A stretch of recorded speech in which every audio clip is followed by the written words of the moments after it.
You tell me. I've no urge to rush into anything. We may not even survive what is to come, after all. Enough. I don't want to talk about this anymore. Let's go. Well, at least I didn't screw up my relationship with him. Something on your mind? Of course. Tell me about the Grey Wardens. Such as they are. Is there a headquarters somewhere? Here in Ferelden, there's our compound in Denerim at the palace, but that's it. Loghain will have control over that and be watching it, no doubt. Beyond that, the only place I know of is Weishaupt Fortress. That's the headquarters of all Grey Wardens in the Anderfells, 1,000 miles from here. But I've no idea how to even contact them. So unless we try to get back to the compound in Denerim, I suppose the answer is no. There's nowhere for us to go. Oh boy. Where are the nearest Grey Wardens from here? That's a good question. There's plenty in Orlais, but who knows where they might be found. And the nearest Orlesian city is weeks away. If we go north and cross the sea, there's bound to be some in the Free Marches. Again, however, I just don't know where. I don't know anything about Grey Wardens in other lands. So what happens now that there's just two of us? I imagine that eventually the Grey Wardens outside of Ferelden will wonder what's happened. Why there's no contact from Duncan or someone. They'll send someone eventually. Though who knows what Loghain's people in Denerim will tell them. Maybe they won't send anyone. We could try to contact them. But that would mean leaving Ferelden, and even if we did, they couldn't come back with us in time to stop the Blight. So that means whatever happens, it's up to us. Well, we need to start rebuilding the Order. I mean, eventually we would have to use the joining to make more Grey Wardens, right? But I don't know how to do the joining, or what's involved. I know it involves lyrium and some other magic, and that it's really difficult to prepare, but that's it. Unless we can find out more about the joining, I guess we better get used to the idea that there might only be two of us for now. Until more come from elsewhere. What would happen if we just left? Just left? You mean just left Ferelden? I don't know. If there's an archdemon, however, we're supposed to be the only ones who can defeat it. And that means the Blight would grow unchecked. Eventually, other Grey Wardens in Orlais and other lands would hear about it, and they would come to fight it, but they wouldn't come in time to save Ferelden. There's no way. I'm not going anywhere. I agree. About the Grey Wardens, anyhow. Fair enough. Something on your mind? Of course. What was it like to be a Grey Warden? I didn't know them for very long. With the others? But I guess it was longer than you. You never met them all, did you? They were quite a group. Actually, they felt like an extended family, since we were all cut off from our former lives. We also laughed more than you'd think. There was this one time... Well, you probably don't want to hear stories about men you didn't know. Were there any elves amongst them? Just one. A man named Teramel. He kept to himself mostly. I got the impression that his life before the Grey Wardens was unpleasant. There was one Grey Warden who came all the way from the Anderfells. What was his name? It was Gregor. He was a burly man with the biggest, fuzziest beard you've ever seen. And the man could drink. He drank all the time, but he never got drunk. Finally, we all made a pool to see just how many pints it would take to put him under the table. I bet I could have outdrank him. Oh, I honestly doubt it. You might have tried, but this fella had a supernatural constitution, I swear. Anyhow, we never did find out. He said he'd drink a pint for every half pint that the rest of us drank. He was still going by the time the rest of us were passed out. Oh! I'm told that Duncan walked in later on and saw us all passed out from one end of the hall to the other, and Gregor still drinking. Duncan laughed until he nearly...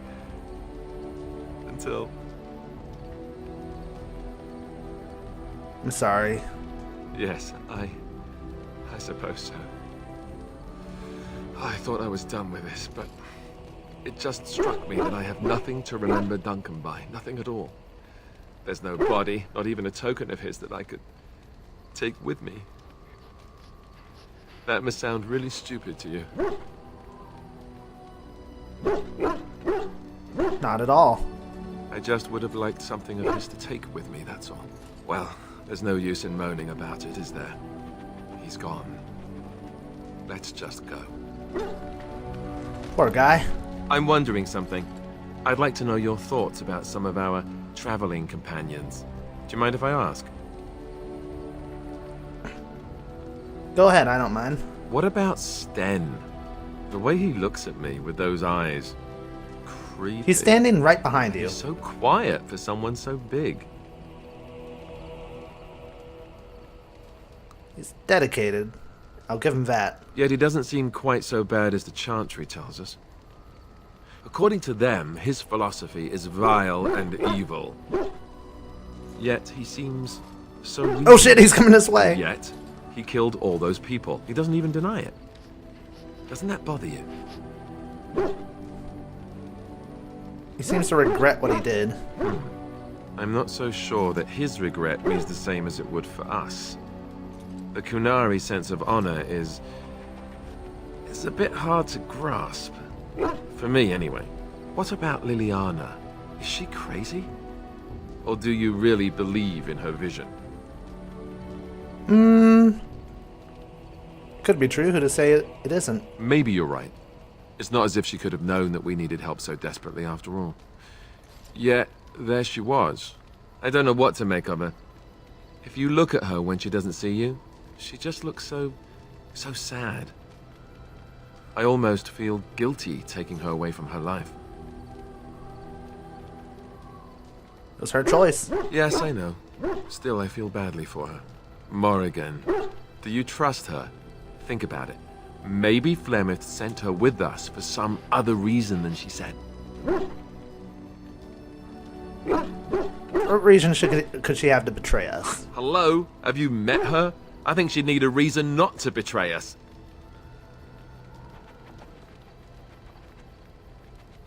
I think we're useful to her. Well, there is that. Enough. I think my curiosity is sated.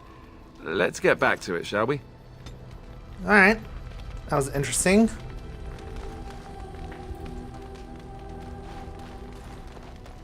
Hi, Muffins. You've been barking up a storm.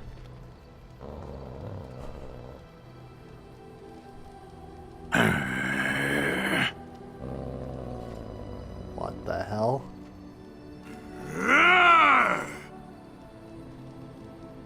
Just watch them. You are a true warrior and worthy of respect. Aww! I like that. So brief. Yet so adorable, actually. Did you always live in an alienage? Was it very terrible? Sometimes. I have never been to the Denerim alienage, but I hear that life is hard and there is so much squalor. In Orlais, most elven servants live in the homes of their masters, often in great wealth and luxury.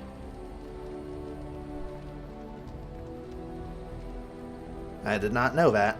I've known elven servants with servants of their own. A well-trained elven servant is highly valued in Orlais. They are nimble and dexterous, and many people find them pleasing to look at.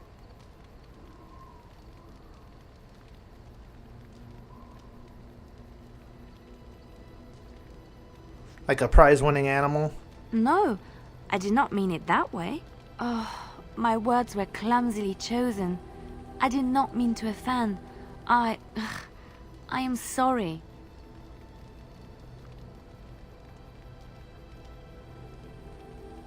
Apology accepted. Thank you. You have given me a lot to think about. I was just thinking about what happened to the elves, and I'm reminded of a song sung to me many years ago. It was when my mother died, and this wise elven woman comforted me and told me that we shouldn't fear death or hate it. Death is just another beginning. One day, we must all shed our earthly bodies to allow our spirits to fly free. That's comforting. It's a beautiful sentiment, I think. One that brings peace and hope to the grieving.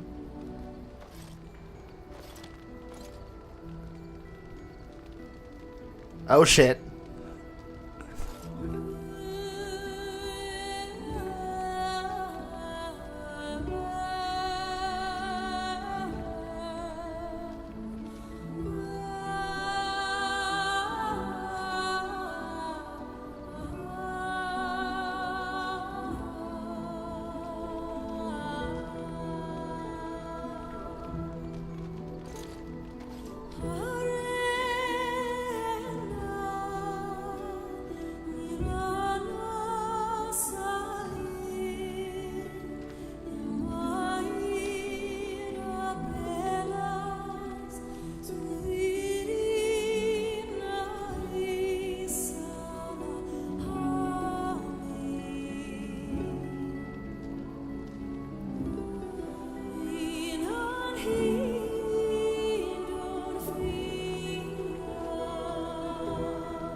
That was actually really, really, really beautiful. Something I can help with? I would never say you should go. In fact, I'd like to talk to you about something. Yes? What's on your mind? Why did you decide to come to Ferelden? My mother was from Denerim, and I consider myself a Ferelden. Mother served an Orlesian noblewoman who lived here when Orlais ruled. When Orlais was defeated and the common folk began to resent the presence of any Orlesian, the lady returned to Orlais. She took my mother with her. I was born in Orlais and did not set foot in Ferelden till much later. Mother was always telling me stories of her homeland. I think she missed it. What happened to your mother? Mother died when I was very young. Lady Cecily let me stay with her. I had no one else. She was quite old then, and she had me study music and dance to entertain her. It is unfair that I have more memories of Cecily than my mother.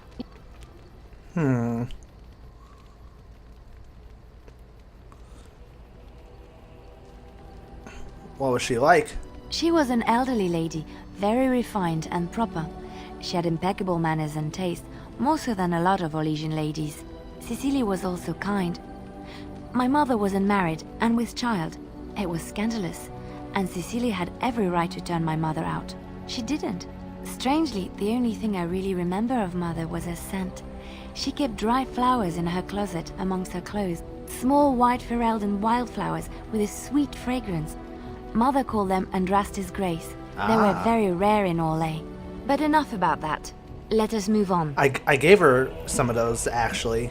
Something I can help with? Yes? What's on your mind? Do you miss anything about Orlais? I miss Val Royeaux. Unlike other cities where the people are the lifeblood and the character, Val Royeaux was her own person, and her people little more than decorations. There was always music in Val Royeaux, streaming from the many windows, quiet refrains and triumphant choruses, and always, floating above that all, the chant, coming from the Grand Cathedral. It was magnificent. Chant of Light. Sounds wonderful. Oh, it would take me a day or two to talk about the many splendors of Orlais, her golden fields, her lush meadows. Of course there are good things and bad things about Orlais, like anywhere else. Sometimes I miss it dearly, and sometimes I'm glad I'm rid of it. And you will laugh at this, but I miss the fine things I had in Orlais. What sort of things? Dresses, fine dresses and furs. And shoes, of course. One can't mingle with nobility with bad shoes, you see. Orlais is very fashionable. Almost ridiculously so. But the shoes. Living with those ridiculous trends was worth it for the shoes. Oh, I love shoes. When I left Orlais, the fashion was shoes with delicate tapered heels and embellishments in the front. A ribbon, perhaps, or embroidery. In soft colors, of course. It was spring. Wouldn't that be hard to walk in? I wouldn't want to run in it, or have to enter battle, but for lounging in a lady's sitting room? Perfect. The shoes made in Orlais were exquisite. Not at all like these clunky fur-lined leather boots you have in Ferelden. Ugh, just look at them.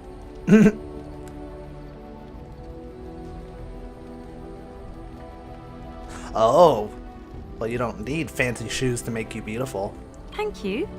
It's kind of you to say so, even wearing these mud-covered horrors. They're sturdy shoes, but sometimes a girl just wants to have pretty feet. Oh, I could talk about shoes all day, but we have things to do, don't we?